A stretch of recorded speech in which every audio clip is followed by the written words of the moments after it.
81% of people say attractive individuals receive better treatment in life. I think if I'm being 100% honest, So what does it really take to succeed in the modelling industry? you're kind of subject to people's interpretation of you. You are a mannequin.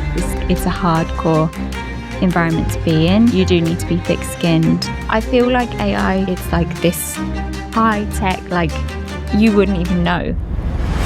Oh wow, they could really just eradicate all human existence here. It's like one thing comparing yourself to others, but then comparing yourself to a perfect you, I think it would be too much for me. Everything I've done has led me to where I am now. Welcome to the dark room. Welcome, Belle. Thanks for having me. Do you want to tell us a bit about yourself to begin with? Yeah, so I am a dancer / model, if that's what I call myself. And I have been pretty much dancing my whole life. I started modelling when I was about 14, 15. I did some random bits here and there. And then I kind of reached a crossroads of, do I model? Do I dance? And I kind of chose dancing. So for the last 7 years, I've been on the road as a professional dancer. And now I've kind of left that behind for a little bit and I've started to get back into the modelling scene. So where did you grow up? So I was born in Helsinki in Finland, but I've lived in Kent here in England my whole life. My mum literally flew to Finland, had me there in January, flew back to England in February. And that was it. We visit Finland every year, but I've never lived there. So I feel like you've got a little bit of an accent. Yeah, this is actually something that I get all the time. Like, I don't know where it's come from, but in the last year and a half, any new people I meet, they say, where are you from? And I'll say Kent, and they were like, no, but where are you really from? And I'm like, no, that's where I'm from, that's where I've lived. And they say they notice an accent, and I don't know where it comes from. I don't know if it's because I've been on tour with like Irish, Americans, Canadians, Australians, and there's like a tiny nuance in something that people hear, but I go home from every job I do and I tell my mum they thought I was from somewhere else again because it's like this recurring thing. But I don't know. I don't know. Do you feel like culturally Finnish at all? Yeah, I speak Finnish with my mum. Oh, cool. Yeah, so I'm bilingual, and so at home I speak Finnish to my mum. And I text her in Finnish and stuff. And a big part of my upbringing has been half English, half Finnish. Like my mum really brought the Finnish culture into our lives and made sure that we experienced that, like from kids' cartoons to like nursery rhymes nursery song, like all those used to be in Finnish. And like my mum from a young age encouraged me to speak Finnish, even though when I was younger I didn't want to. I was embarrassed, like walking around England speaking Finnish to her, but she really just like pushed it, and I'm so glad that she did. And we still have like Finnish food, like even just like homeware there's like Finnish people love their kind of brands, they're Finnish like owned things. Yeah. So our house is full of Finnish things. And yeah, so I have like a definite like half and half. Yeah. Would you ever move to Finland? I would love to have a place in Finland. I don't think I could live there. It's like an amazing country, and I have a lot of family there and I love it, but it's maybe too quiet for me sometimes. So to have a place there like would be amazing, but long term probably not. Career-wise, it wouldn't be very good. I think it could be, but I think sometimes my strength here could be that I have a bit of a Scandinavian look. And if I go to Scandinavia, I don't look Scandinavian. Okay, you won't be rare. Yeah. Yeah. So, yeah, I think maybe it helps me more here than if I was there. What's brought you back into modelling? I think I was just kind of tired of being on the road for a long time, and honestly the modelling kind of just fell back onto my lap randomly. I was home for a bit and I was actually waiting to go on tour for like one gig. So I kind of like was in a bit of an interim of what do I do? I don't know. And then a makeup artist that I'd worked with on a shoot when I was younger, just messaged and asked like, are you around like for some content shoots? Like I'd love to work with you again. And then I did that, and then it kind of just became a bit of a chain reaction. And then I thought, okay, well, let's give it a go again, because I thought I'd kind of said goodbye to it when I was younger. I didn't really think I would revisit it again. But Why was that? I think as an industry, I was a bit worried about what it would do to my kind of mind and mindset. Like it's a hardcore environment to be in. If you're kind of, you do need to be thick-skinned. Yeah.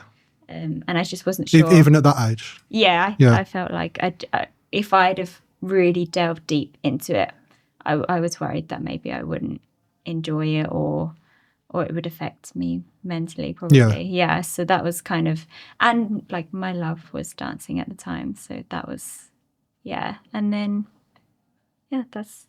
Yeah. So what was it specifically that really pushed you away when you were younger? You mentioned like the mental side of it. Yeah, just overanalyzing myself and how I look. I think that was the biggest thing. I think I never really walked away from a job happy with how I had looked. Yeah. And I could see that becoming maybe a detrimental mindset to be in. Was that like internal or external? Was that feedback or was that how you felt? Internal. Yeah. Yeah, no.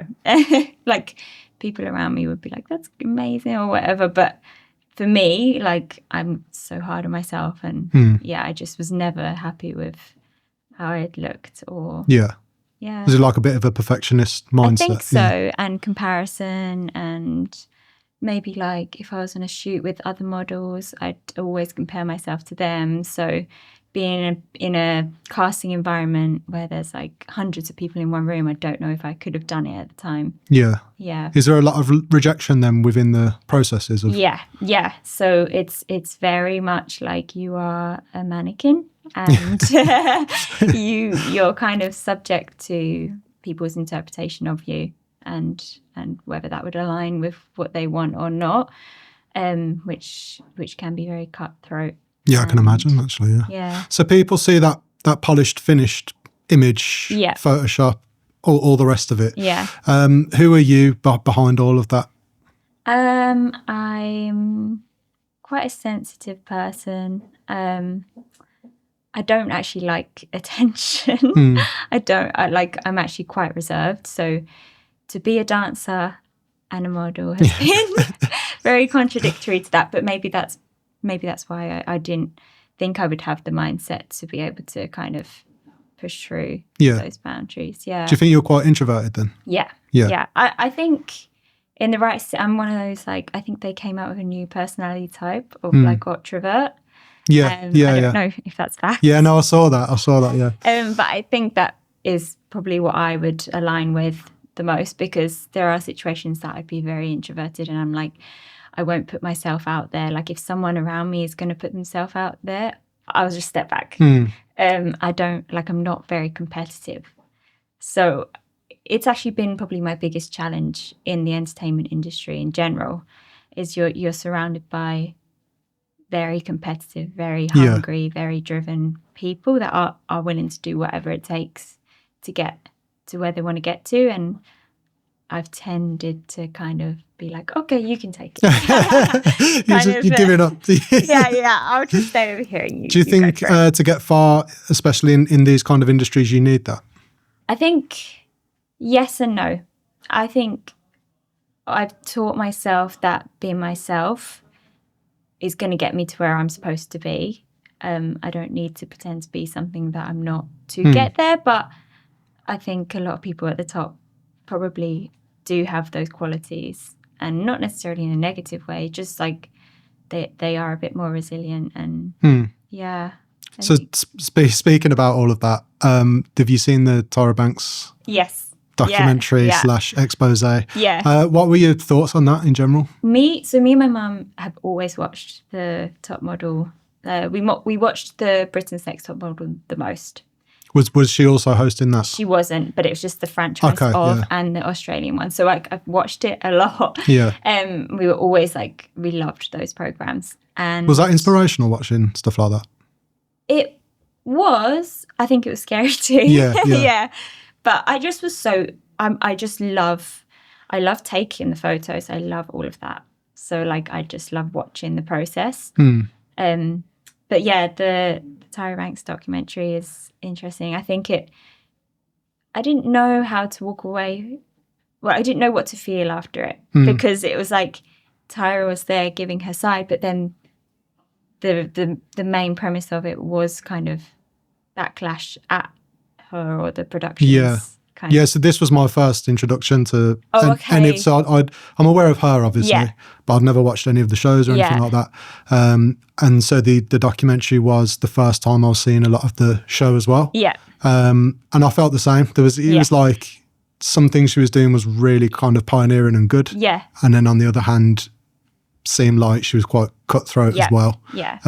Which was why I was asking, do you think you need that to maybe climb to the top? Well, I think the industry as a whole is that. I think nowadays it's better. I think with like things that they've realised that it is better, but I think under the surface all those things still happen from my experience. I don't know, I can't speak for anyone else, but I think that even just like through Instagram and everything, it's just a subtle kind of reflection of all of that anyway.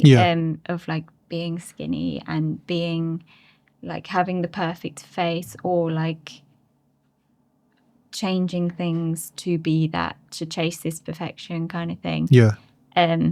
It's just maybe glossed over with this like, no, we don't do that anymore. That's wrong. It is still really there in terms of, are you actually going to get the job? Yeah, I think so. But for a PR perspective, it's more of a, I see what you're saying. Yeah, but I do think it is better. But I think there's a long way to go still with kind of accepting and normalising everybody. Do you think that will ever go away? Because you were saying you felt like, especially for yourself, a lot of it was internal.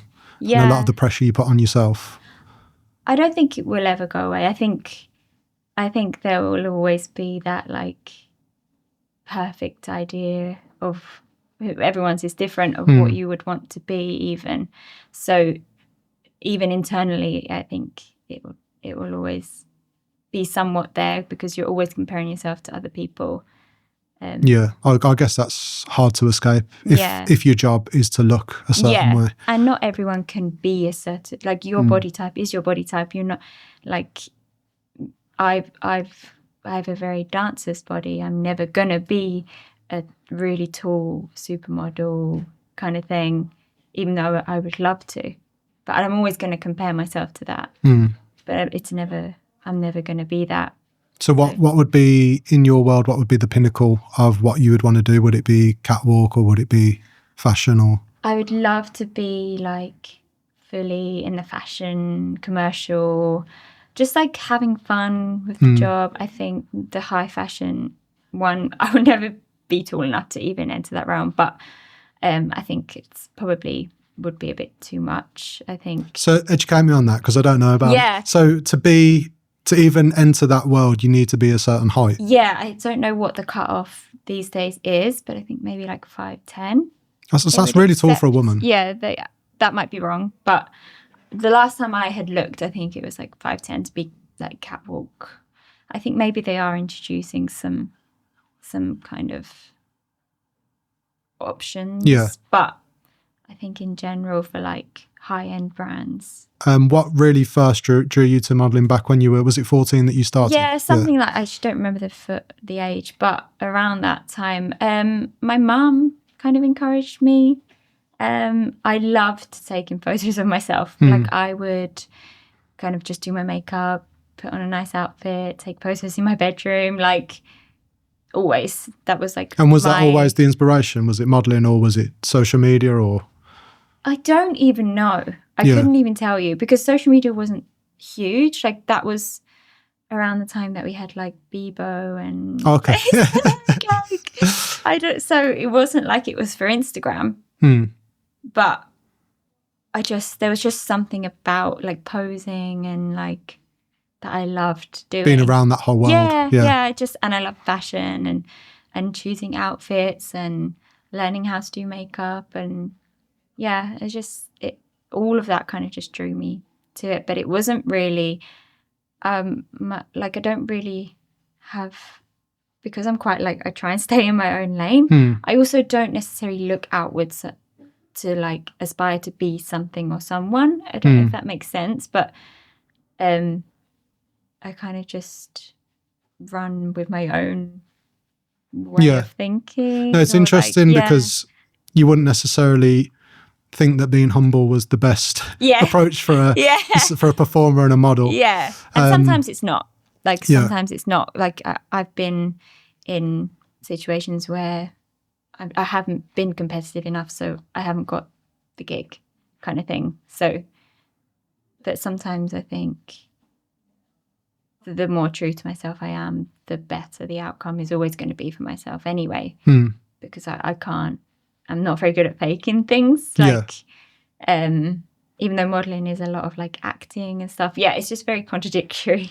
No, to I understand. What I actually do you think you kind of when you're modeling and stuff, when you're on shoots, do you think you adopt like a persona, or is that just another element of you? People have always kind of tried to tell me this, because I think I've lacked a lot of confidence as well in life. I haven't been able to like fully grasp the idea of like becoming someone else. I just never can do it. Like people say like just create an alter ego, and like I just don't know why my brain can't do that. Like I can only be myself, and that's it. So like I would never be an actress. Like I'd never be able to do that. But in modeling, I think I do just try and be myself, and I try and keep to the brief of what they want, but the way that I would do that. So are you bringing different elements of yourself out on a shoot? Yeah, I think so. I think I'm a lot more confident now than I was, so that helps too. But I guess there is an element of faking confidence too. I try, like, I say I can't fake something, but you do. If you're put into a situation in the modeling world, like you do just have to do it. Like you don't have a choice. So I found it quite interesting to find those bits of myself. So when did you realise that this could become a real career then? I think I'm still trying to figure out if I'm good enough for it. But that's just where my lack of confidence comes. I don't think I'll ever really be like, oh yeah, I'm making a solid career of this kind of thing. So every job that I get, I'm just like try and push forward through that. And how stable is it as a career? Because I hear a lot of people kind of worried about the next job. And it can be quite unstable. It depends, I guess, if you're booking loads of work or not. But there's obviously different peaks of the industry as well, and like January, February tend to be quite quiet, and I've actually done probably more like content stuff in these last few months because it's like a quieter time period, which is like a whole new thing that was not really around when I was doing it when I was younger. Like when I was doing it when I was younger, it was a professional shoot, like professional camera, photographer, studio or wherever it may be. But now it's just like really becoming a huge thing that Instagram is the driving force, and that's where everyone's going for advertising and putting themselves out there, particularly like makeup artists, hairstylists. So it's like a whole new thing that I didn't really know about till like probably last year. So when you were younger then, was it the traditional route of agent puts you in touch with work? I actually never had an agent. Okay. Yeah, mine was always just word of mouth, or I had done some work, so then someone had seen that, and then it led to more work. Yeah, it wasn't. But I did the I Am JD competition. Oh, yeah. Yeah. That was like one of the first things that I did. And I there was 3 of us that kind of won that. But then we did some e-com work and then it kind of just fizzled out. I don't know. I think they kind of went the influencer route at the time. Like they then started using a lot of well-known influencery faces rather than kind of regular models. That kind of leads me on to my next question. So do you think socials is like the important thing for a model now? I think from what I'm experiencing, yeah. Like it matters probably more than a portfolio sometimes because that's probably where they'll find you unless they scout you in the street. But that they'll go to that and like then they could ask for a portfolio after that, or you can send them a portfolio. But I think that Instagram is probably the easiest way for brands to kind of find models. Like even some brands like put out like looking for so-and-so models for this shoot, let us know, and then you'll just message them and then they'll look at your kind of profile and or ask for a portfolio then. Do you know? So it's like I'm finding it's the main way of communicating, at least with brands. So have influencers changed the game, like changed how it works for modelling? I think so. Yeah, I think not always, but I think the more well-known you are on Instagram, I think the more likely you are probably to get some work. Like some brands are wanting to see well-known faces and use those for their brands. Is that phrase like social proof, isn't it? To see you've got the big. So do you think to have a kind of career in that lane, you kind of need to be an influencer at the same time? I think you need to. Showcase yourself on Instagram at least, just to help you. But I also have met some models on jobs that don't have a huge Instagram, and they've kind of come through the agency. So unless you're signed with an agency, then I think you do need to kind of put yourself out there on Instagram. So looking back, did you make any mistakes early on that you would change? The only thing I would say is that I probably would have pushed more. Like, I think I sat back a lot when I was younger, and because dancing was that was my passion that I was like focusing all my time on. I just didn't have time for the modelling side. What really took me back when I first started working with models was how much talent there is for being on camera. Yeah. Like, you do immediately, if you're not experienced in that world, think it's pretty people. Yeah. And then when you get there, you realise, oh, it's the confidence you can turn on and how you work with the camera. That's the professional element of it. Yeah. How much do you think is personality and how much do you think is professional? I'd say 50-50. Yeah. I think you have to be this, like, you have to have strong professionalism. Like you need to be able to adapt to situations and turn it on when it needs to turn on and be easy to work with and have a good work ethic. But then you also do need to like be yourself. I think if you're trying to be something you're not, it's not going to translate on camera. Do you ever find that tough? Like if you've had a hard day or you're not in the mood? Yeah. I think I find it tough sometimes when I'm like, I don't have that confidence to try and draw that out. Like that's hard for me personally. It's like there could be a day that I just don't feel like you're not feeling it. Yeah, I don't look good, or so I need to like bring that from somewhere. So that's like the hardest thing. It's interesting hearing it because like whenever we've been on set together, I never would have. I saw no chinks in the armour. It's like the camera's on, you turn it on, you do what you need to, and it's like professional. Yeah. But I guess there's always a human. Yeah, there's inside my brain. There. It's like no, but I just like I do just try and be me and like I'm still learning that like every day I'm still learning things. So it's like fighting this internal thing in your head. Is like fighting that like self-doubt in the moment that you need to be like look confident and sell what you're trying to sell. 81% of people say attractive individuals receive better treatment in life, also referred to as pretty privilege. Yeah. Do you, A, believe that exists? Have you experienced that? Have you seen other people experience that? I think if I'm being 100% honest, I, like, even in the dancing industry, I think I got work maybe more for how I looked than maybe my talent. And like, that's a battle that I've like faced in my head for my whole life of kind of, I've always felt like I've had to prove myself. So that's like one of my demons is that I maybe have experienced that, but I don't then feel worthy of that, being in that space because of it, or I'm just constantly needing to prove people wrong.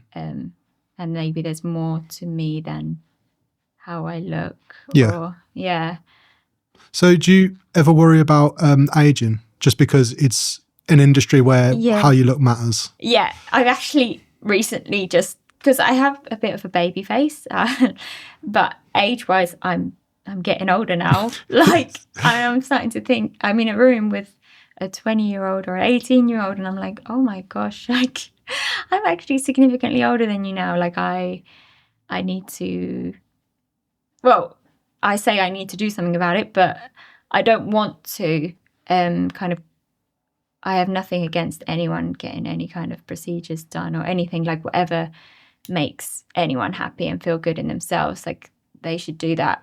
But I feel the pressure of what I see on Instagram, and like I can get myself into such a dark hole of scrolling through like perfect faces that probably have been altered, and like there's nothing wrong with that, but I need to remember that and not be so hard on myself. But I equally, I really don't want to change myself deep down, but surface level, I do feel the pressure to do that, like to get bigger lips or to get Botox or any sort of like face slimming, like all those things. Like it really plays heavy in my mind, especially at the moment, I think, because I'm analyzing my face so much. And you see, like, especially when you model like makeup, your face is close up and you see everything, and you are kind of subject to the lighting and everything in that moment. So like you could look, you're not going to look like the person next, that kind of thing. Like everything about you is nothing you can change in that. And then you could see this photo of someone else and be like, they look amazing, but like they might have had a brighter light on their face, and then that's like, you know, it's all of those things kind of, So is there anything you wish you could take away from the industry, as in it didn't exist? Honestly, no. It's just a me thing. It's just a... You accept that as the nature of the beast. Like the whole entertainment industry, it just, people want to see perfection, and I think it will always be that. I think, yes, people want to see themselves represented, but people also do want to see that. Like brands want to see their clothes on a perfect body, you know. So I think that will always be there. I think you just have to be confident in yourself to not kind of let that get you down. So with that chase for perfection, in the next decade, apparently $60 billion is in the AI model space. Okay. Does that worry you at all? Yeah. Does that worry everyone? It's scary. It's just, I feel like AI, unless I'm just very uneducated, it went from 0 to 100. Like it wasn't talked about. I didn't really know it existed. And then suddenly it's like this high tech, like you wouldn't even know kind of thing. And I see like the Instagram AI models on my explore page. So it would just be their face. You can't see any writing. So you don't know that that's AI. But if your explore page is full of all of that, you're going down thinking, it goes back to what you were saying. You could literally be looking at imaginary people. Yeah, and you have no idea unless you click on it, go on that page, and then it might say like this was created by AI.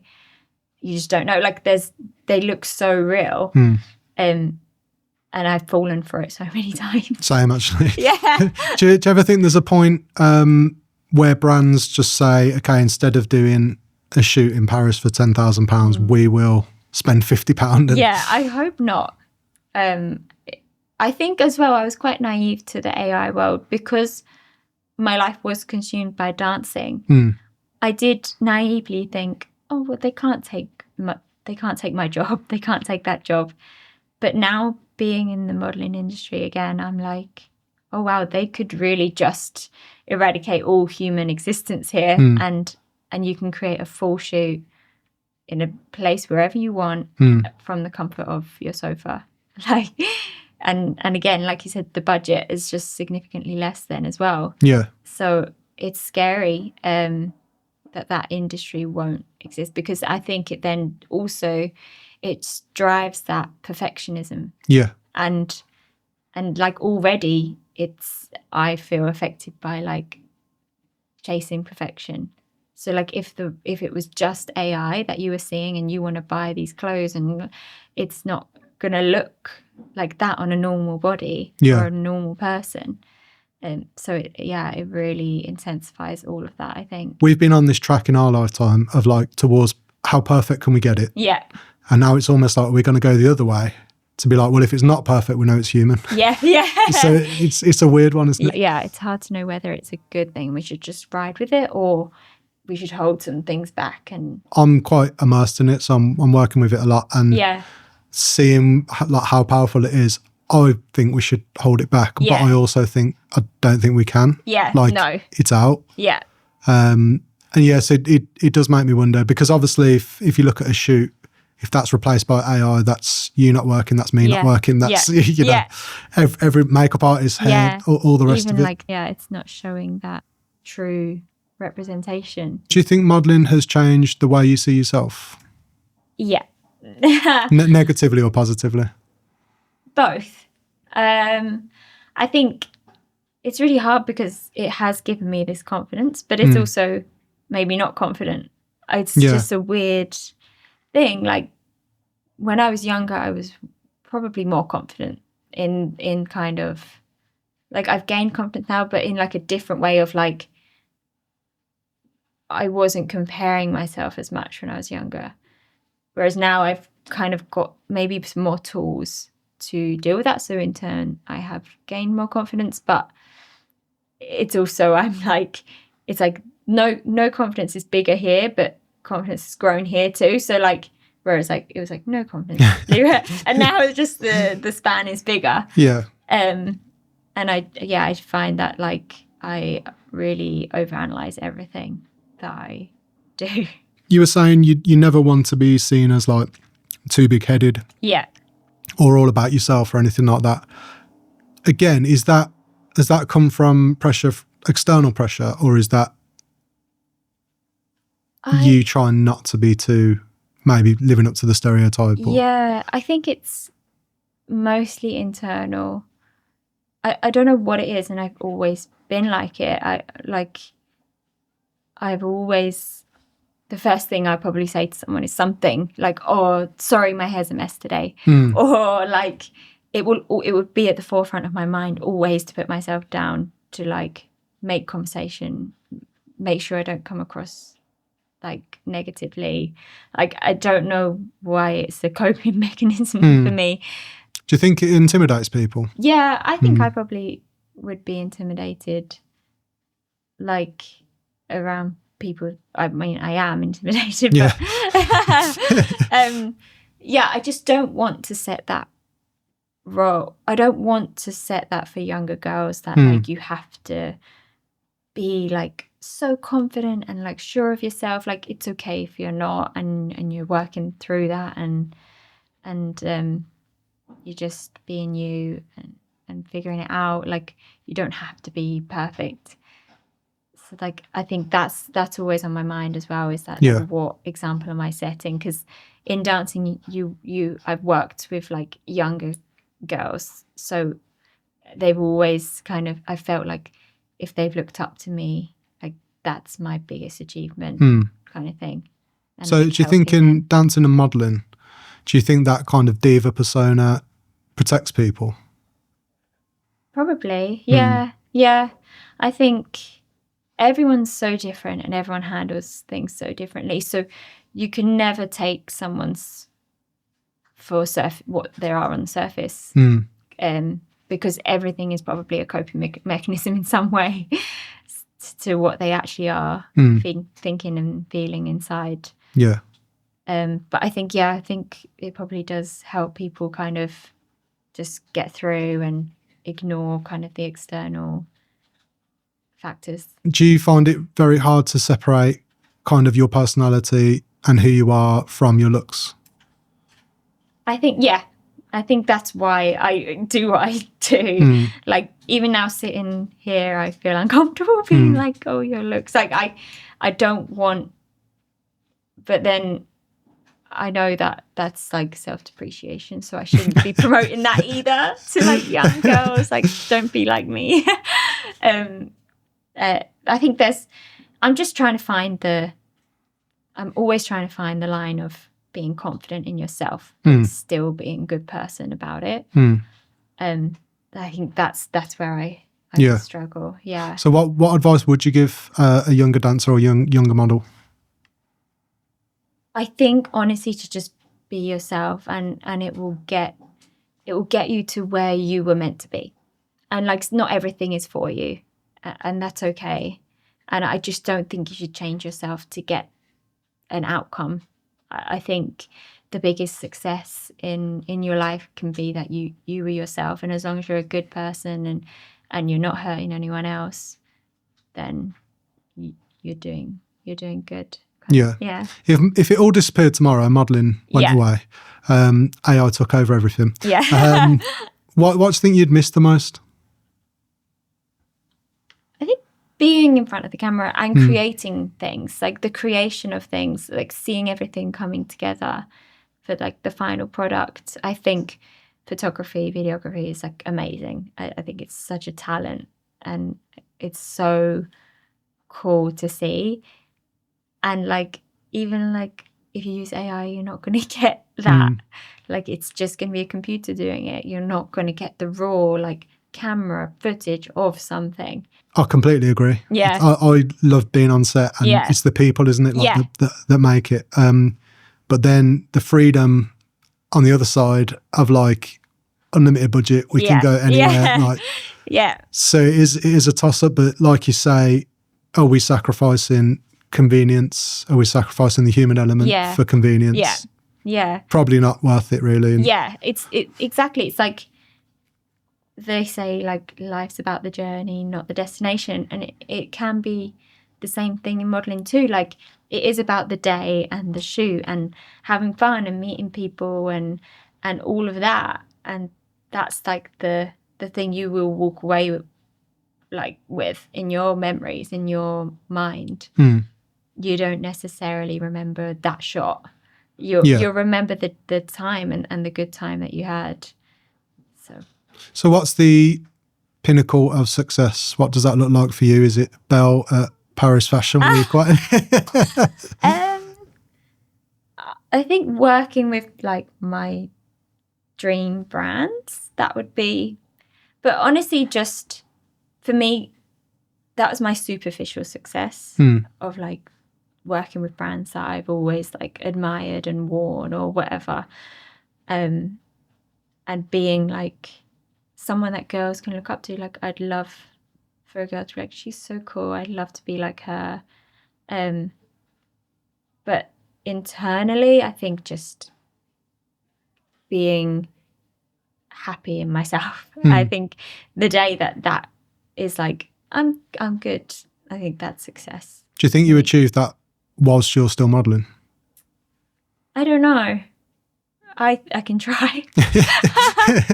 I can try. Would you ever license out your image for AI use? I don't think so. It changes who you are. Like any AI app, like even if you just look at it for fun, like it changes your face.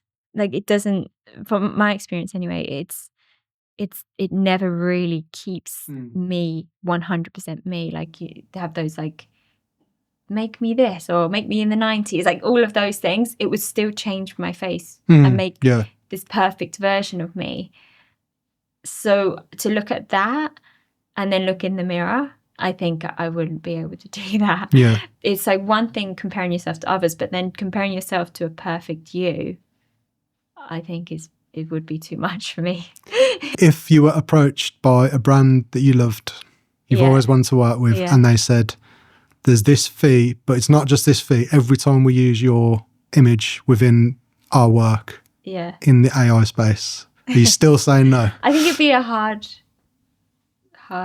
like way to say no, but I think I'd still say no. Yeah, I just think it would go against how I have tried to live my life. Yeah, I think, but it would be tempting.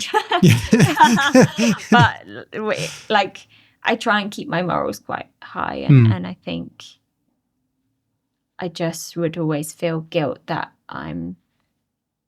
it goes back to younger girls. I wouldn't want them to think that you have to do that to be successful, and you can't be successful yourself. You seem very protective of younger girls. I think it comes from like teaching kids, and I've kind of taught kids dancing, and I think, to be honest, a lot of my lack of confidence comes to dancing mostly.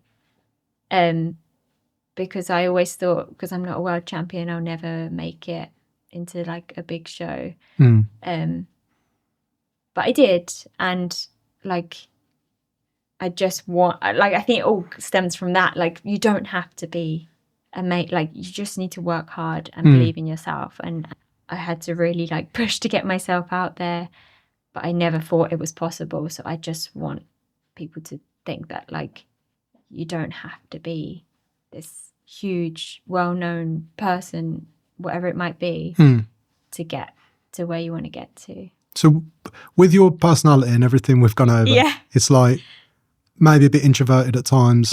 Like you were saying, not the one to be the most competitive and push yourself to the front. But it seems like you're in industries that are the polar opposite of that. Literally, Why do you keep going back? What is it that's pulling you back? Do you think you want to prove yourself, or? I think before I was proving myself to other people, but I'm trying to change that. I'm trying to just prove myself to myself. I haven't got there yet. Like, I think my mind has been my biggest struggle, that my whole career in the entertainment industry is like, it's my mind, and I'm constantly fighting with that. And I probably thought that I was trying to prove other people wrong, but maybe it is just me trying to prove my mind wrong all the time. So if you had a daughter, would you put her into modelling knowing what you know now? And if they wanted to, I wouldn't be against it. But I don't think I would like, you're going to be a model. You're going to be Momager. Yeah. No, because my mum was never pushy to me. Like, she encouraged me to do things. And when I didn't have the confidence, she was like the driving force then to get me to do things. But she would never push me into anything, and never did. So I think I would follow what she did and just support. If that's what they wanted to do, that's what they want to do. Going through all of this journey, would you say it's worth it? Would you do it again? Yeah, I'd never change anything. Everything I've done has led me to where I am now. Like, even if where I am now is not where I want to be, I'd still never change what I did. Yeah. Perfect. Yeah. Thank you so much for coming in. Yeah, thanks for having me.